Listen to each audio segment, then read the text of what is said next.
झारखंड में एसआईआर की प्रक्रिया चल रही है और एसआईआर की प्रक्रिया के दौरान इन्यूमरेशन फॉर्म जो दिए जा रहे हैं उसके बाद किस तरह से समस्याएं आ रही हैं और किस तरह से चुनाव आयोग इसके लिए एक्टिव है, इस पर हम चर्चा करेंगे। हमारे साथ हमारे वरिष्ठ सहयोगी राकेश रंजन जी हैं। राकेश जी, देखिए एसआईआर चौथे पांचवें दिन चल रहा है, फॉर्म बांटे जा रहे हैं और कई जगह से शिकायतें भी आ रही हैं। जी हाँ, कुछ शिकायतें भी हैं, लेकिन बीएलओज घर घर जा रहे हैं, इससे इनकार नहीं किया जा सकता। और देखिए, जो जिन वोटर्स के घर वो जा रहे हैं उनको भी चाहिए कि वो उनकी जितनी मदद कर सकें, उनका जितना कम समय ले सकें, क्योंकि कम समय में ज़्यादा काम करना है। जो बीएलओ से बातचीत आप कीजिए तो वो इस बात को बताते हैं कि हाँ, मतलब थोड़ा समय तो कम है, तो ऐसे में अगर जल्दी जल्दी काम हो जाए तो वो बेहतर है। कुछ शिकायतें हैं, जैसे एन्यूमरेशन फॉर्म में अगर आप देखें, जो फील्ड एन्यूमरेशन फॉर्म आ रहे हैं, कुछ में एड्रेस जो है वो गलत आ रहे हैं। जो सही एड्रेस है पुराने वोटर आईडी कार्ड पर, वो एड्रेस जो है उस पर अंकित नहीं है। उसके बारे में कहा जा रहा है कि वो आगे बाद में ठीक कर दिया जाएगा। इसी तरह से कुछ शिकायत है कि जिनकी मैपिंग हो चुकी है उनका जो इन्यूमरेशन फॉर्म अभी नहीं मिल पा रहा है। कुछ एक ऐसे केस भी हैं, तो उनके लिए भी कहा गया है कि वो फॉर्म जो है उनको उपलब्ध करा दिया जाएगा। लेकिन इन सब के बीच अगर आप जानकारी देखें उदय, तो 4 दिनों में, पहले 4 दिनों की अगर आप बात कीजिए तो 28% वोटर को जो है झारखंड में एन्यूमरेशन फॉर्म जो है वो मिल चुका है। और अगर आप एन्यूमरेशन फॉर्म की बात कीजिए तो अब तक 72,87,000 वोटर्स के बीच एन्यूमरेशन फॉर्म पहले 4 दिनों में जो है वो बांटे गए हैं। रविवार को कुछ और बढ़ गए होंगे। इस दौरान करीब 28% मतदाताओं को फॉर्म दे दिया गया है। इनमें से जो 5,08,000 वोटर्स के आवेदन को अपलोड भी कर दिया गया है।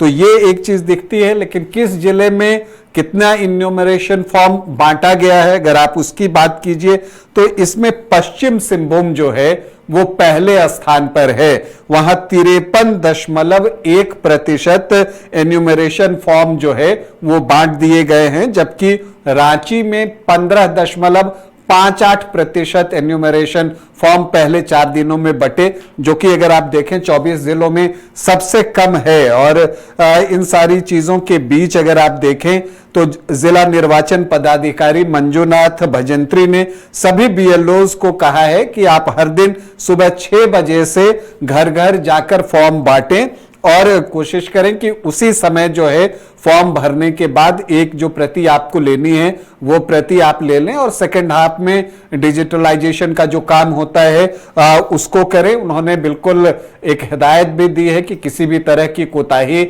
इस मामले में जो है वो बर्दाश्त नहीं की जाएगी। तो इस तरह से हर तरफ जो है वो प्रयास हो रहे हैं। अगर हम आंकड़ों की बात करें तो जैसा मैंने कहा कि पश्चिम सिंहभूम में सबसे ज्यादा 53.1% वोटर्स के बीच इन्यूमरेशन फॉर्म बांटा गया है। अगर हम बाकी जिलों की बात करें तो साहेबगंज में 29.98%, ये हम पहले 4 दिनों की बात कर रहे हैं। पाकुड़ में 30.5%, दुमका में 26.5% से ज्यादा, जामताड़ा में लगभग 27.25%, देवघर में 28.25%, गोड्डा में भी 29.25% से कुछ ज्यादा, कोडरमा में लगभग 38.5%, हजारीबाग में लगभग 18%, रामगढ़ में 32.61%, चतरा में लगभग 25.5%, गिरिडीह में 35.5% से कुछ ज्यादा, बोकारो में 22.4%, धनबाद में 25.8%, पूर्वी सिंहभूम में लगभग 29%, सरायकेला में 28.25% से कुछ ज्यादा, खूंटी में 28.25% के आसपास, गुमला में 32.25% के आसपास, सिमडेगा में 29.4%, लोहरदगा में 32.28%, लातेहार में लगभग 28%, पलामू में जो है 19.25% के आसपास, और गढ़वा में 25% एन्यूमरेशन फॉर्म जो है वो बांटे गए हैं। तो सबसे अधिक पश्चिम सिंहभूम में है 53.1%, और पहले 4 दिनों की अगर हम बात करें तो वहां जो सबसे कम एन्यूमरेशन फॉर्म बटे हैं वो रांची में जो है 15.58%। तो बिल्कुल इम्यूनरेशन फॉर्म सबसे ज्यादा अब तक रांची में बटे हैं। और देखिए अब लगता है कि सिलसिला अब धीरे धीरे तेज होगा, और कहीं ना कहीं मॉनसून और इस बीच में जो आने वाली छुट्टियां हैं उनकी वजह से भी लगता है थोड़ी रफ्तार धीमी हुई है।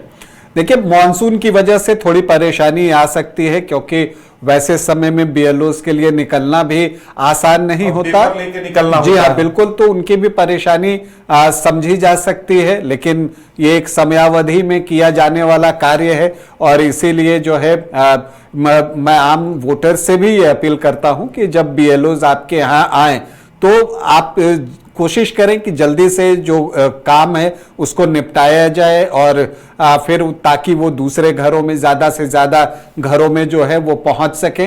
देखिए, सहयोग तो दोनों तरफ से चाहिए, बीएलओस को भी मदद करनी है और साथ में जो वोटर्स हैं उनको भी मदद करनी है, ताकि ये जो मतदाता सूची का शुद्धिकरण होना है वो सही तरीके से हो, और इसमें सभी अपनी भूमिका जो है वो अदा करें। अगर व्यवहार अच्छा हो दोनों तरफ से और कार्य ठीक ढंग से होता रहे तो इससे बेहतर और कुछ नहीं हो सकता। उदय, बिल्कुल। तो अब देखने वाली बात यह होगी कि किस तरह से यह प्रक्रिया धीरे धीरे आगे बढ़ती है, और जो बीच में समस्याएं आती हैं उनका निराकरण किस तरह से होता है, क्योंकि अब उम्मीद की जा रही है कि अब सोमवार से यह प्रक्रिया और रफ्तार पकड़ेगी।